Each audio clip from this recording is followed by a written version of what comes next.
In this video today I am going to be putting in a refrigerator vent fan up on top of the trailer. It's to get rid of some of the excessive heat that we get from running our propane operated refrigerator.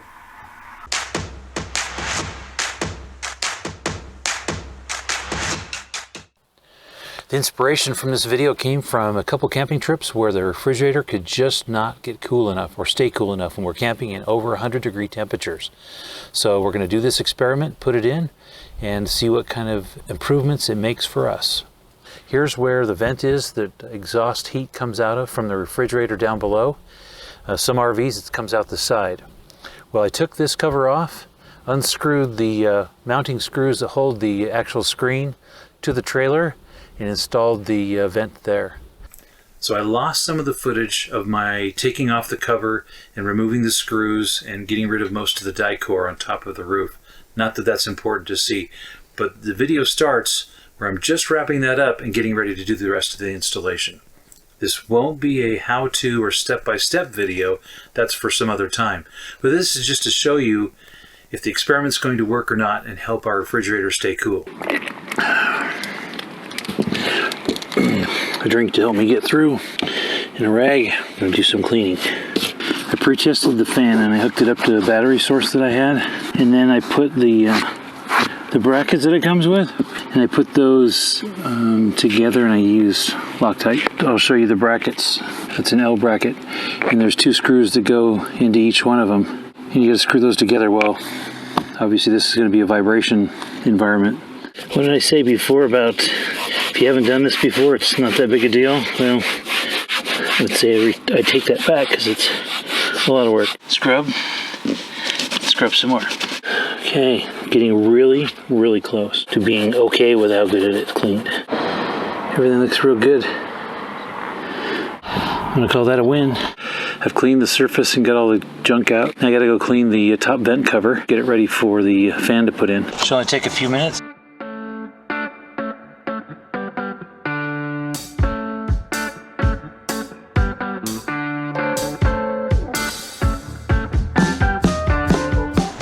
Call that good. Yeah, I forgot to take pictures of the controller before I hooked up the wires to it and started routing them. So this is the picture of the front of the controller. Now you're going to watch me put it up in the cabinet. There's a knockout which I took out, and now I can run the wires through the back of this. I'll be able to mount this thing right up here. Controller fits nicely there. It's on auto right now. I'm going to see how that works out. Wires go in behind here and outside to this. I'll show you what I've got so far. I've got the power wire secured here, feeding both fans, and then the thermostat wire that's hanging just above the condenser coils. It's hanging loose there, but it's secured to this and wrapped around it once so it won't fall off. And then the power wire comes across the bottom here. And then I've secured that to the side, and it goes all the way down and hooks to that side of the wall. I'm not sure how that's going to turn out on the video, but these things are spinning. It's on high speed right now. It's full blast. And they are really quiet. Once we get out camping, we'll see what kind of noise it really is. The trailer's level right now, so I installed the fan and the brackets in a level position. I put a level on top of it and made sure it was level.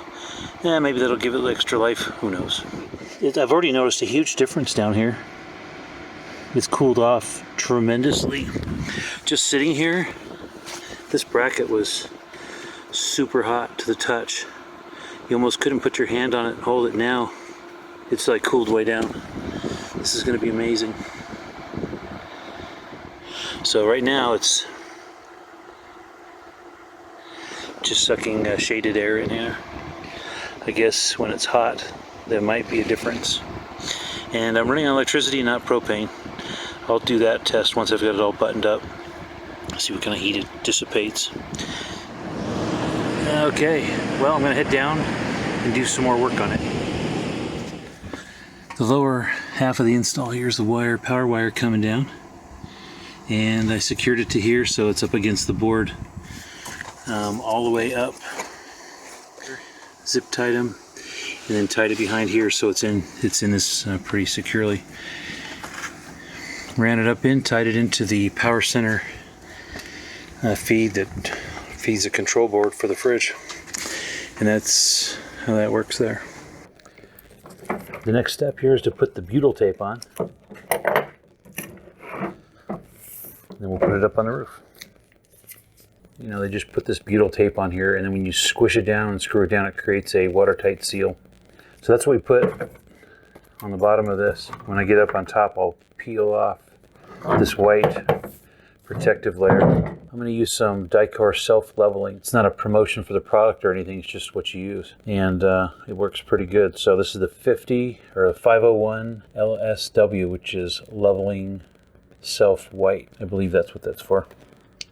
It's this product. I've got a couple tubes. This one was open before and I sealed it up. And here's the other one. And of course you're going to need, with these, you're going to need your little gun to dispatch the liquid out of its tube. All right, all the fan installation work was done last night. Today's the next day and I need to finish putting the cover back on. And you're going to need to clean up with some paper towels or rag or something like that, because this Dicor is going to get messy. And the fan did really good all night. I turned it off for me doing the work I need to do right now. I don't know what the duty cycle is. I'll have to look that up. Contact the manufacturer. I emailed Titan about 3 times to get an answer to my duty cycle question. I wanted to know how long I could get these fans to work. Can they run 24 hours a day or only 4 hours a day or what? This is the response that I got back. I'm not sure what it really means, and hopefully the fans will last long enough to do what I want to do. Peel off the butyl tape backing. All corners are good. The rest should go good. Okay, the rest of the hole should be lined up.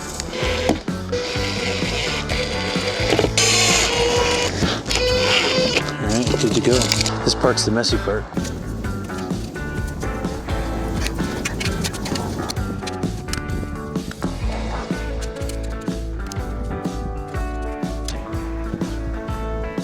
Alright, that only took like a half a tube. That's about it, so I didn't have to break open one of my spares.